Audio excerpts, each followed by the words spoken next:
Hi, this is Susan from the Quiet Zone. Welcome to my coronavirus isolation journal for April 1st, 2020. No, this is not an April Fool's joke.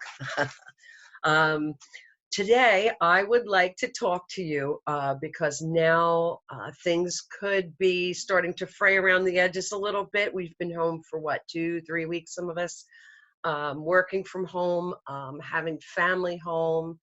There's been a lot of jokes going on about can't stand being around the family anymore.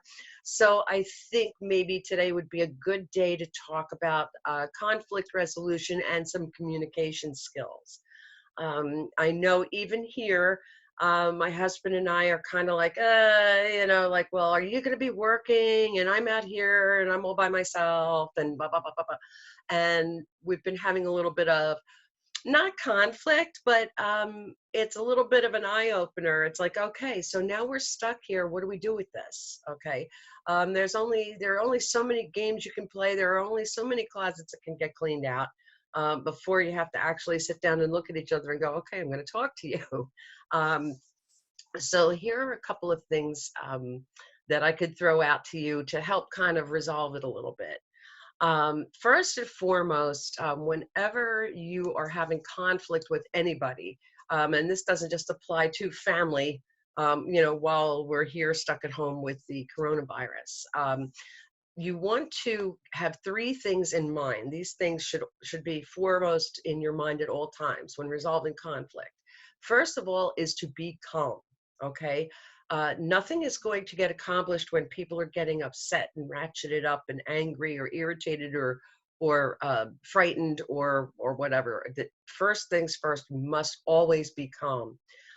If you feel like things are starting to get out of control or somebody's getting upset or you're getting upset, you could say, you know what, let's talk about this in 10 minutes. Let's take a breather and calm down. Always set a time to revisit the conversation. The second thing is to always be solution oriented. Okay. Um, no blaming, no, well, you did this and you did this and you did this and why did you do this and blah, blah, blah, blah, blah. Okay, here's the problem. Let's identify the problem and how do we fix it? Okay, what can we do to fix this? Solution oriented. And part of that, and you might have heard this, is to be collaborative. How can we work together to fix this? Okay, no matter whose problem it is, how can we work together to fix this? So always remember, I'm going to say it again because this is really important. Calm, solution oriented, collaborative. Okay. Now, another skill that you can throw in there is what I call reflective listening. Other people call it active listening. There are a bunch of different names for it.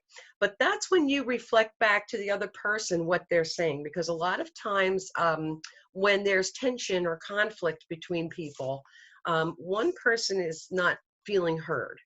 Okay. And sometimes that's enough just to bring everything down.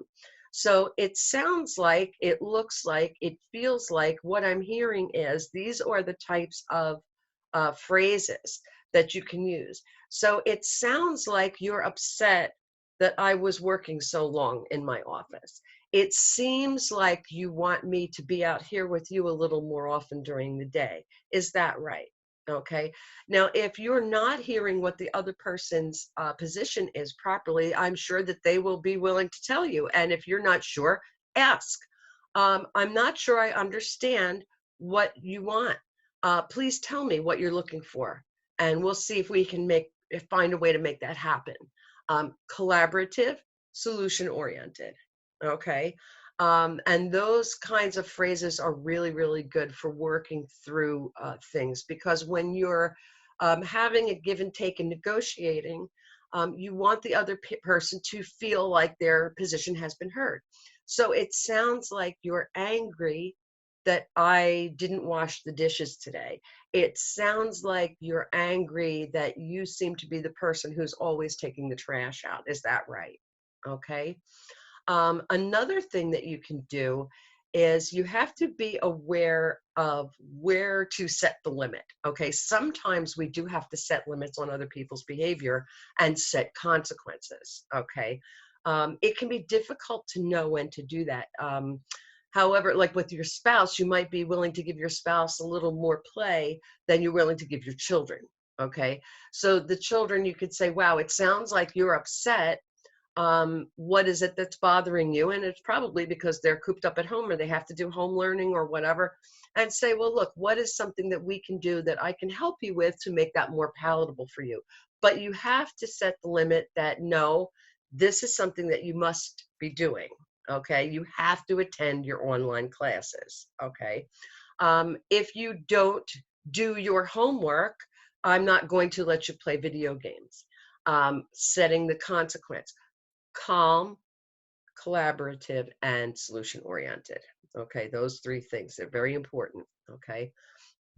Another really important strategy to have is to put yourself in the place of the other person.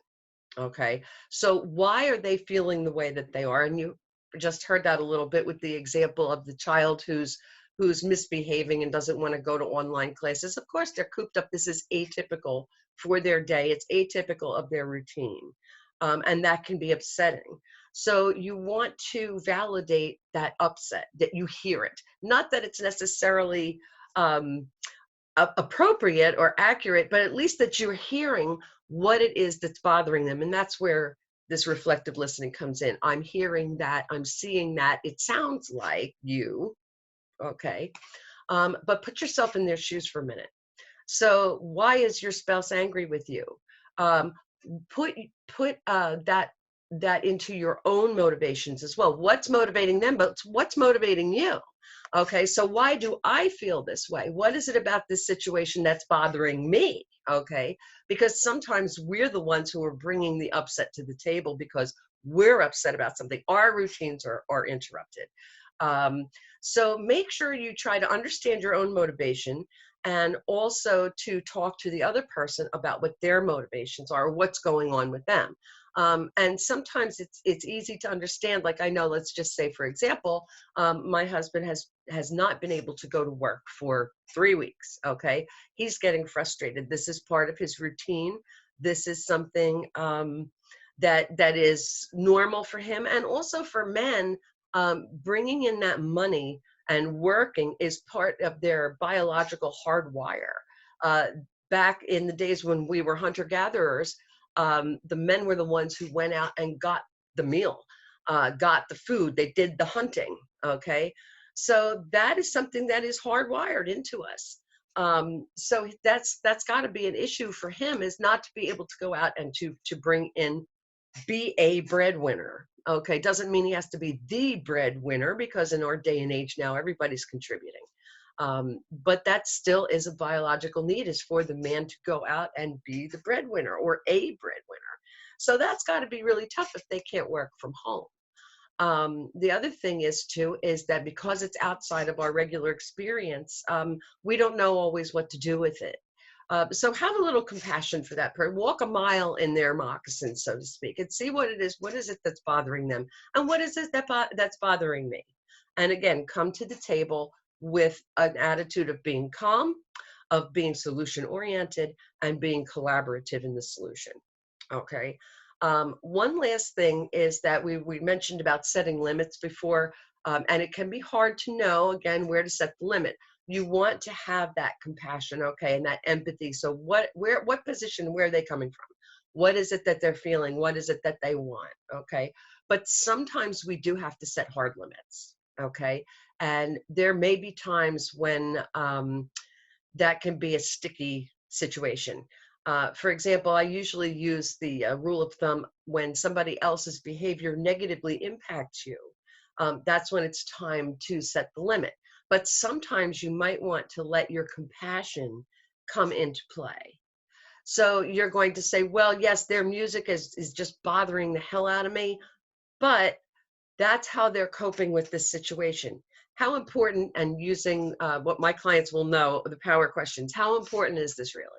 Okay, let it go. All right, it's not worth setting a limit over something like that. But if you do need to set a limit, what you can do is use the XYZ formula. When you do X, I feel Y and I'd like Z. When you play your music that loud, it makes me unable to work because it's interfering with me hearing what's going on my conference call. Could you please turn it down? Okay, that's how you would phrase it. When you do X, I feel Y, and I'd like Z. I did promise everybody I would talk about superpowers. We will talk about that later on in the week. I thank you for watching, and I hope everybody is surviving the coronavirus isolation well.